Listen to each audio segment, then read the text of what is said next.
ಏನಿಲ್ಲ, ಈಗ ದುರ್ಗದ ಬೇಲ್ ಸ್ವಲ್ಪ ಮುಂದೆ ಬಂದಿಂದ ನಿಮ್ಗೆ ಇನ್ನೊಂದು ದೇವಸ್ಥಾನ ಕಾಣ್ತೈತೆ ರೀ. ಆ ದೇವಸ್ಥಾನ ಭಾಳ ಲೈಕ್ ಜನ ನಡ್ಕೋತಾರೆ.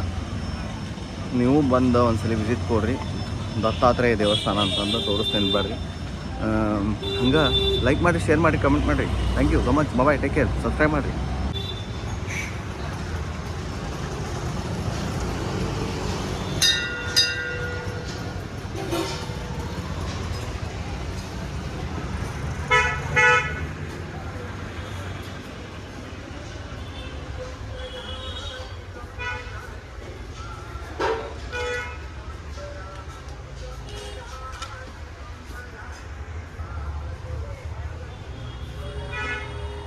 ಗಣಪತಿ ಆಶೀರ್ವಾದ ತಗೋರಿ, ಹಂಗೆ ಶಿವನ ಆಶೀರ್ವಾದ ತಗೋರಿ, ಹಂಗೆ ನಮ್ಮ ಬಸವಣ್ಣ ಆಶೀರ್ವಾದ ತಗೋರಿ, ಹಂಗೆ ನಾಗದೇವತಾ ಜೈ ಶ್ರೀರಾಮ್ ನೋಡ್ರಿ. ಹೆಂಗೆ ಗಿಡ ಎಲ್ಲ ಬಂದೈತೆ ಒಳಗೆ.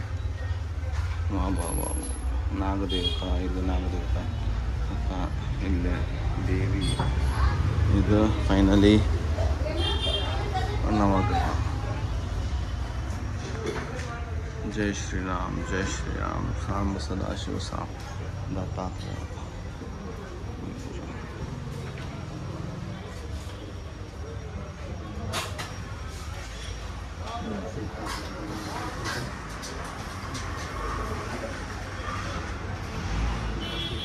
ನೀವು ಯಾವಾಗಾರ ಫ್ರೀ ಇದ್ದಾಗ ಬಂದ ದತ್ತಾತ್ರೇಯ ದೇವಸ್ಥಾನ ವಿಸಿಟ್ ಮಾಡಿರಿ. ನಿಮಗೆ ಆಲ್ಮೋಸ್ಟ್ ನಾನು ಇಲ್ಲೇ ಯಾವ ದೇವಸ್ಥಾನದವೆಲ್ಲ ತೋರಿಸೀನಿ. ನಿಮಿಷಾಂಬ ಗುಡಿ ತೋರಿಸಿದೆ, ರಾಧಾಕೃಷ್ಣ ಗುಡಿ ತೋರಿಸಿದೆ, ಮತ್ತು ದತ್ತಾತ್ರೇಯದ, ಮತ್ತು ಇನ್ನೊಂದು 2-3 ಅದಾವ ಮುಂದೆ ತೋರಿಸ್ತೇನೆ. ನೋಡಿರಿ, ಲೈಕ್ ಮಾಡಿ, ಶೇರ್ ಮಾಡಿ, ಫಾಲೋ ಮಾಡಿರಿ, ಕಮೆಂಟ್ ಮಾಡಿ, ಸಬ್ಸ್ಕ್ರೈಬ್ ಮಾಡಿ. Thank you so much. Bye, take care, love.